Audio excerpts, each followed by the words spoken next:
Welcome. I'm George LeMieux. I have the privilege of working with Palm Beach Atlantic University with the LeMieux Center for Public Policy. It's my great privilege to have with us today Ambassador John Bolton, former National Security Advisor and Ambassador to the United Nations. Welcome, Glad Ambassador. to be with you. Great to have you here at Palm Beach Atlantic. Wow, so much happening in the world today. It seems like that's one hot spot or the other.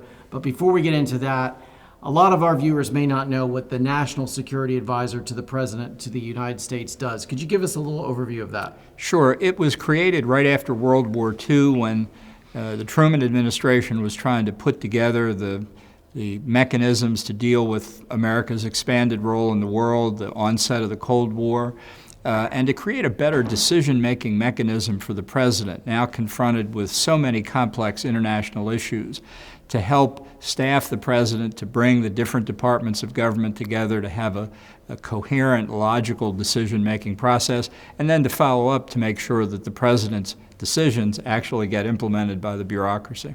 And I know that that relationship is a very important one to the President. You're working not only with the President, but then, as you said, coordinating departments like State and Defense on these foreign policy issues. Right. It's part of the complexity that was discovered really during World War II. And then with the onset of the Cold War, there were so many critical decisions for the President to make that people felt that he needed a better process to help bring information to his attention, give the President options, sort out disagreements among the departments of government, and then come up with coherent decisions and policies that could then be implemented.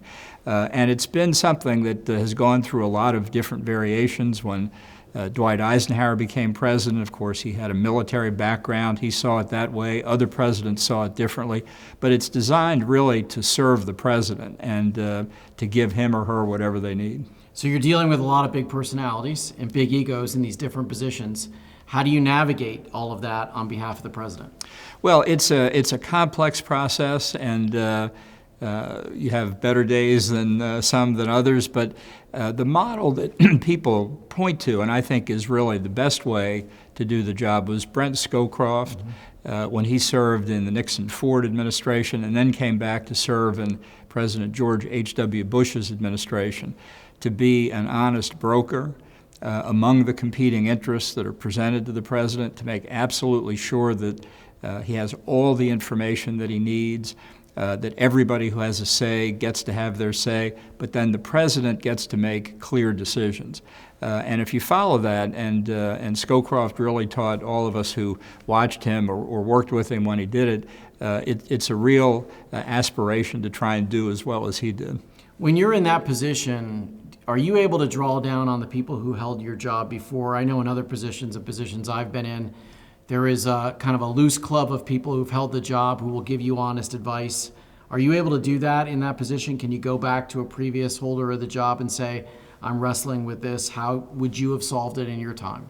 No, I certainly tried to do that, and what a lot of them did more than anything else was provide moral support, because it's hard to get into the specifics of decisions you're trying to make at any given time, but certainly the people who have had that job have seen what it requires and can sympathize with what you're doing. Condi Rice, who was a National Security Advisor, but then also became Secretary of State for George W. Bush, once said, being Secretary of State is the best job in the government.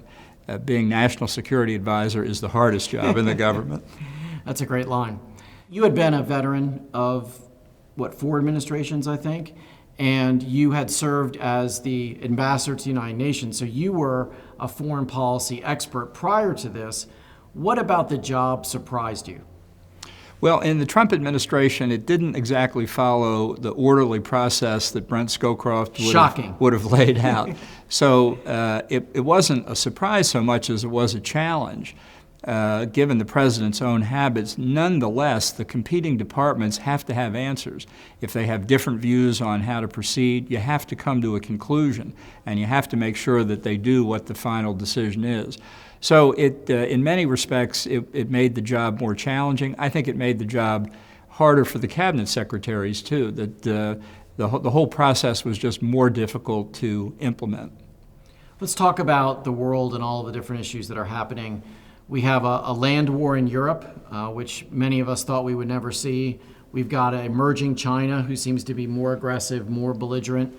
You dealt with issues concerning North Korea and Iran when you were National Security Advisor, as well as issues around the world.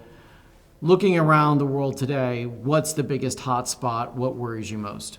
Well, I think the biggest challenge we face right now, and will for some considerable time in this century, is how to handle China, which has a view of its role in the world, really a whole of society view. It's not just a political or a military challenge, it's an economic, it's a social challenge as well.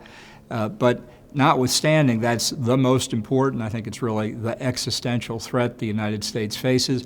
There are many others, as you say. Russia has committed an act of unprovoked aggression against Ukraine. We said in 1945, among other things, we're not going to allow military force to change borders on the continent of Europe again, and yet Russia has changed borders and is clearly trying to do that now. In other parts of the world, we've said we will not accept the proliferation of nuclear, chemical, or biological weapons, and yet Iran and North Korea are very close to getting nuclear weapons. Chemical and biological weapons are harder to trace, but if people want to know what the threat is, look back on COVID, because the epidemiology of a natural pandemic looks a lot like what a biological weapons attack could look like. So these threats are real, and I think the fact that there are so many threats, after a period of time post the collapse of the Soviet Union, when many people thought we had reached the end of history, we had a peace dividend, we thought everything was going to be just fine, we're really back in reality now, and the country faces a lot of challenges around the world. So that seems now, in retrospect, sort of aberrational that we had this peace dividend. Like you said, we obviously had to deal with Islamic jihadists and the challenges and problems that caused us. But now we do seem to be more potentially in a great power struggle, at least between China and the United States. And then we have Russia, a declining power, it seems, but with still an amazing stockpile of nuclear weapons. How do you think the Russia-Ukraine thing is going to sort out? Well, I think at the moment, I don't see a way to end it. I think for their own reasons, the Russians are convinced that the breakup of the Soviet Union was illegitimate, that the creation of the independent states was illegitimate, and Vladimir Putin is doing what he thinks the Russian people want to regain not the Soviet Union, but the Russian Empire. And I don't see him backing down, despite all the pressure we put on him in the near future. On the other hand, the Ukrainians are fighting to defend their homeland. For those who said, well, Ukraine's just really part of Russia anyway, tell that to the Ukrainians.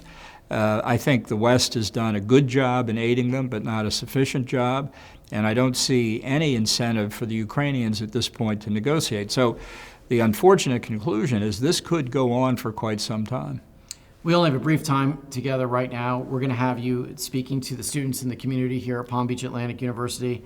But in a world full of bad news, give us some good news. Is there something that you see on the horizon, something you didn't expect in foreign policy that we can be heartened by?